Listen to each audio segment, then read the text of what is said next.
All right, it's math time.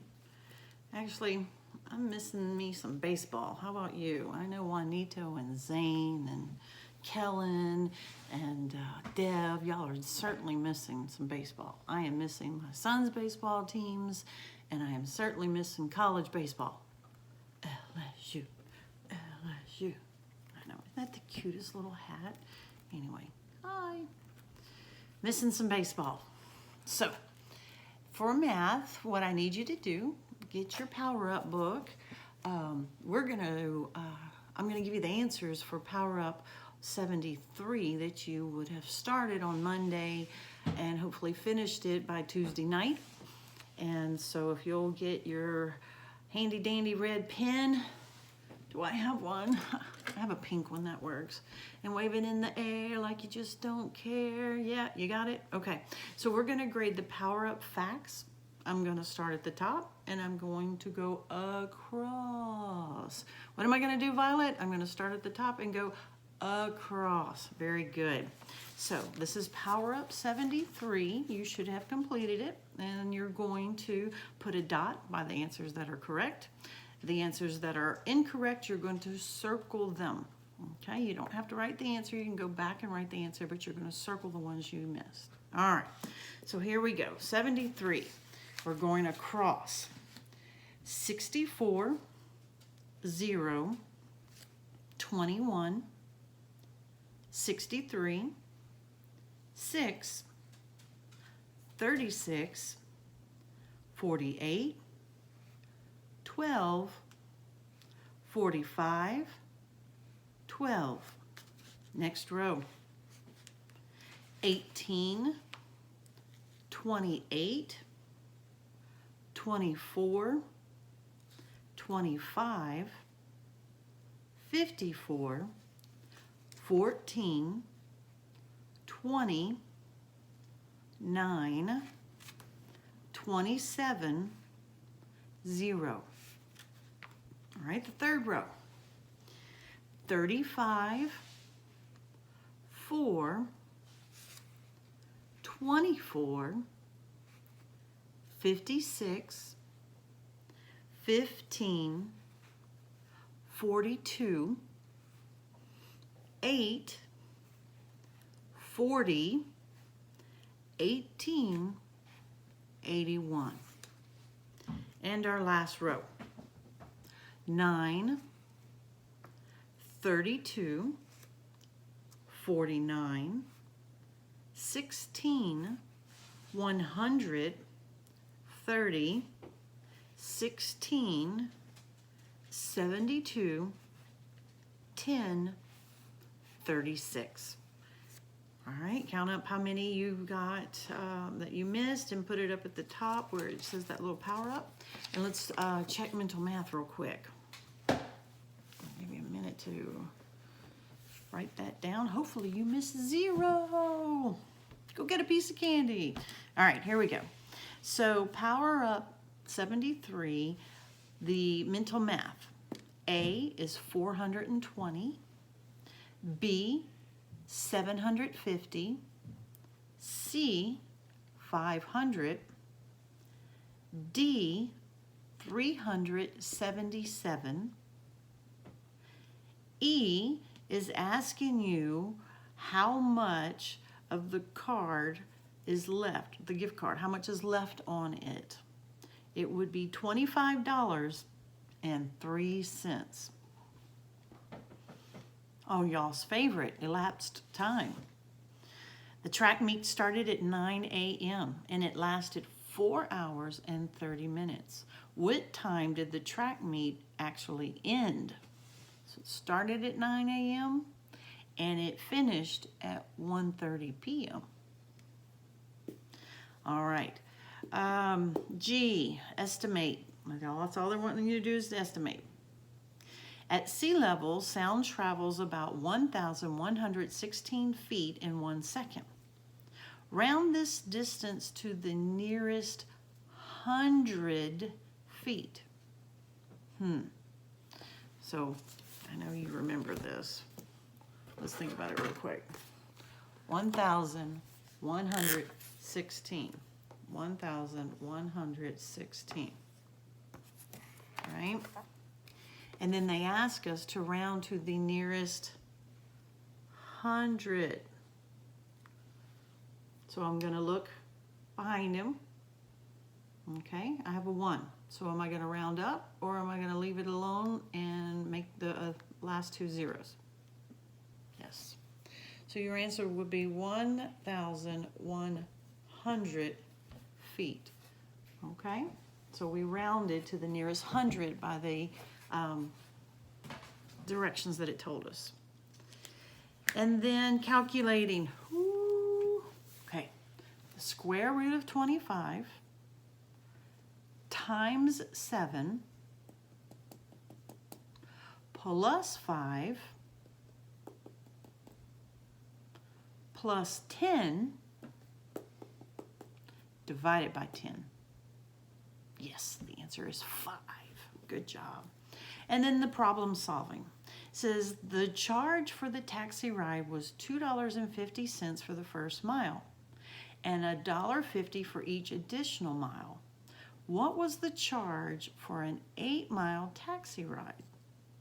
Explain how you solved this problem. So, the first part is to even get the taxi to come and stop, that first mile is going to cost $2.50. Okay, that's pretty easy. So we know that we have $2.50. That's the very first part. The next part says every mile after that is $1.50. And the taxi ride was 8 miles. Well, here's first mile, right? That's mile 1. So how many miles do I have left? 7. So I could add $1.50 7 times, but we're 4th graders. We're going to take 150 times 7. Yeah? Did you do it? Okay. What's 7 times 0? Lillian. 0. 5 times 7. 35. Put my 5, carry my 3. 7 times 1 is 7 plus 3 is 10. And I have 2 behind my decimal. So for 7 miles, it's going to cost me $10.50. For the first mile, it's going to be $2.50. So what do I need to do next to find out the total cost of that taxi ride?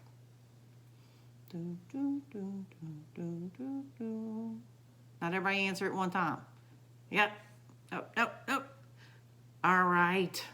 Zane, what'd you do? You added? Okay. So you would have added $2.50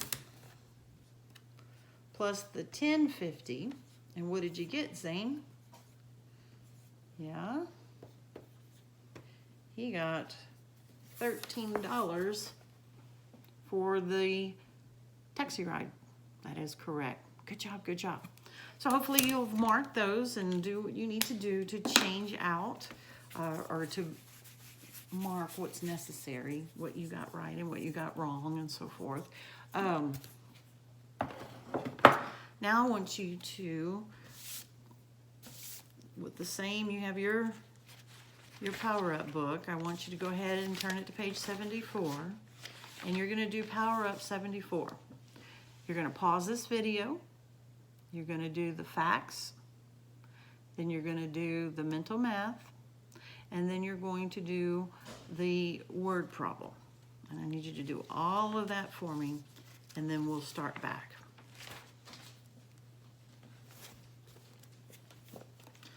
All right. In Video Land, that was super fast, wasn't it?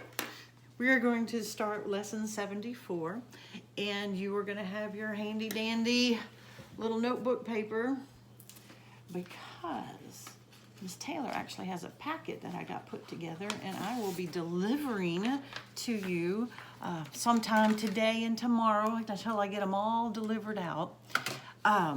We're still going to just use notebook paper, okay? Name, subject, date. Yeah, name, subject, date. All right, so my name,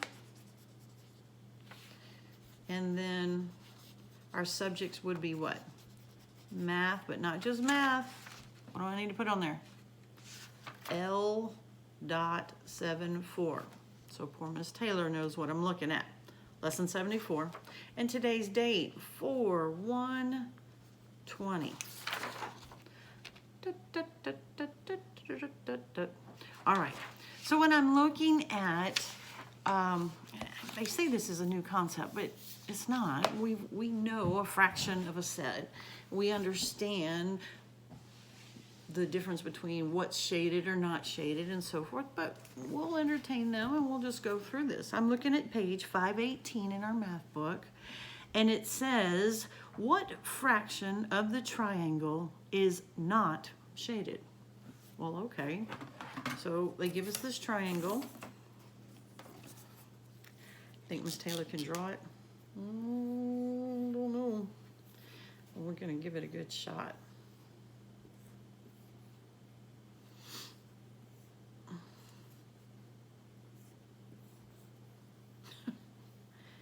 Yeah, it's not as pretty as in the book.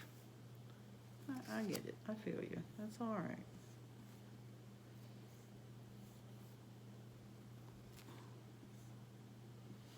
All right, so looking at example number 1 in your book, I see one, so we have a row of 5, then a row of 3, and then a row of 1.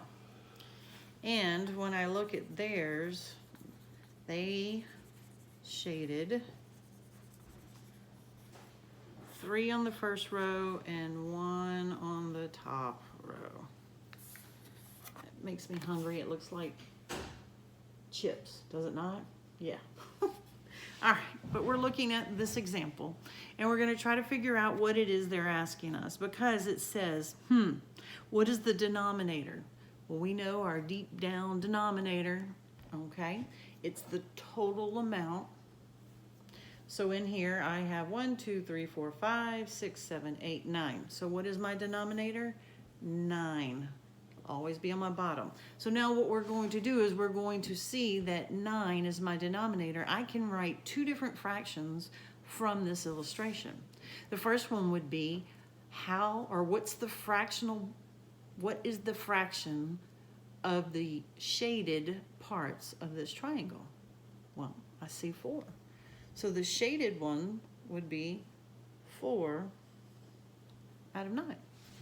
Yeah, okay. So it would be reasonable to think that, okay, so if 4 out of the 9 are shaded, how many are unshaded? Even if you didn't see a picture, you knew that 9 is your denominator. How could I figure that out other than sitting here counting them? Well, 4 is shaded, 4 out of 9, 4/9. So what would be unshaded? 5/9. Exactly. All right. Pretty easy.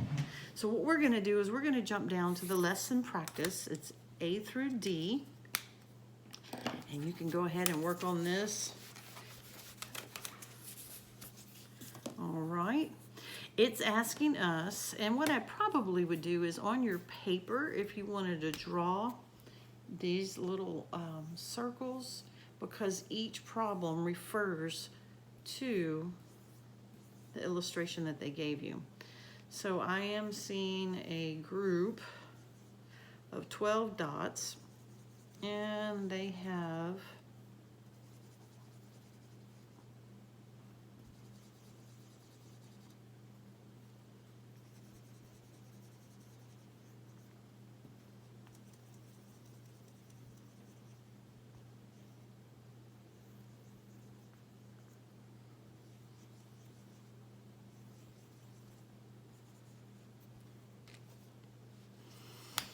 does that look right? Kind of looks like one of the bubble sheets, right, that we're filling out. Anyway, so we'll write lesson practice, and it's on page 518. And A, what fraction of this set is shaded? Okay, first off, what's my denominator? The total amount, that's my denominator. Yep. 12 is my denominator, but the question is, what set, or yes, what fraction of this set is shaded? Well, how many do you have shaded? 5. That's right. So your answer would be 5/12. All right, what about B? Andy, can you read that one to me? What fraction of the set is not shaded? Now, we can count them, or I can think in my brain, 5 are shaded, so how many would not be? Well, I could subtract. 12 minus 5 is 7, so ding, ding, ding, ding. Yes, 7/12 is not shaded. See what we're doing there? Okay. Then the next part. Oh, they're using just kind of a word problem. C. All right, moving back to the front of the classroom. Brock, read C to me. In a class of 27 students, there are 14 girls and 13 boys. What fraction of the class is boys? First off, my denominator is the whole set. So how many students are there? Yes, 27. So I already know that my denominator is going to be 27. The question is, what fraction of the class is boys? Well, they tell us how many boys. 13. But 13 out of 27. So 13 of the whole group of 27 are boys. Good job. Now, why they had to choose the word Alabama? They could use the word Louisiana. Anyway, okay. D. In the word Alabama, what fraction of letters are A's? Now, what's my whole? The entire word of Alabama. All right, so the entire word Alabama has how many letters? Count them with me. 1, 2, 3, 4, 5, 6, 7. So my denominator is 7. Now I go back and I figure out how many A's there are. 1, 2, 3. Yes. So you would have 4/7 are A's. All right, your paper look like this? Hopefully so. Nice and neat, numbered, so I know what in the world I'm looking at. Okay, that finishes up the lesson practice. And we're going to attempt to do part of the written practice today. I don't expect you to get it all done today. We're going at half pace. So if you want to finish 1 through 9, great. If you want to finish 1 through 30, even better. I would ask you to watch the videos. You can kind of skim through the videos and just make certain that you did, if I'm giving you answers, make certain you got your answers right, right? Yes. Okay. So on my notebook paper, I am going to put like a little squiggly line, and I'm going to put written practice,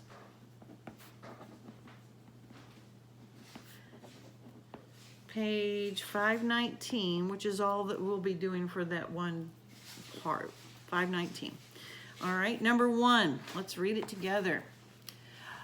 We're going to call him M, old Milo.